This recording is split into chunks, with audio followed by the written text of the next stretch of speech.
Air element, fire element, beautiful energy. Universe ನಮ್ಗೆ ಕೊಟ್ಟಿರೋ ಒಂದು ಅದ್ಭುತವಾದ ಎನರ್ಜಿ. ಸಮುದ್ರದ ನೀರು ಅಲ್ವಾ.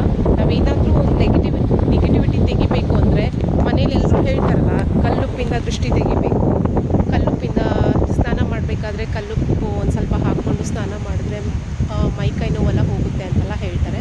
ಸೊ ಸಮುದ್ರದ ಹತ್ರ ಬಂದು ನಾವು ನಮ್ಮ ನೆಗೆಟಿವ್ ಥಾಟ್ಸ್, ನೆಗೆಟಿವಿಟಿ, ಸಮುದ್ರ ಸ್ನಾನ ನಮ್ಮ ದೇಹಕ್ಕೆ ತುಂಬ ಒಳ್ಳೆಯದು ಅಂತ ಹೇಳ್ಬೋದು. ಅದ್ರ ಜೊತೆಗೆ ಸನ್ ಎನರ್ಜಿ, ಗೋಲ್ಡನ್ ಎನರ್ಜಿನೂ ತಗೊಂಡು ನಮ್ಮ ಮನಸ್ಸಲ್ಲಿ ಏನಿದೆ, ನಾವು ಸಮುದ್ರದಲ್ಲಿ ಲಕ್ಷ್ಮಿ ಉತ್ಪತ್ತಿಯಾಗಿದೆ ಸಮುದ್ರದಲ್ಲಿ. ಕರೆಕ್ಟ್ ಅಲ್ವಾ. ಸಮುದ್ರ ಮಥನ ಮಾಡಬೇಕಾದ್ರೆ ಲಕ್ಷ್ಮಿ ಬಂದಿದ್ದು.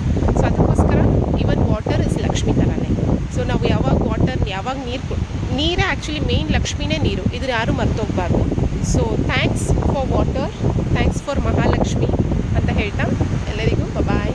ಸೊ ಬ್ಯೂಟಿಫುಲ್ ಮದರ್ ನೇಚರ್ಗೆ ಒಂದೊಳ್ಳೆ ಥ್ಯಾಂಕ್ಸ್ ಹೇಳಿಕೊಂಡು ನೇಚರ್ಗೆ ಆದಷ್ಟು ಗ್ರ್ಯಾಟಿಟ್ಯೂಡ್ನ ಪ್ರಾಕ್ಟೀಸ್ ಮಾಡ್ತಾ ಇರೋಣ.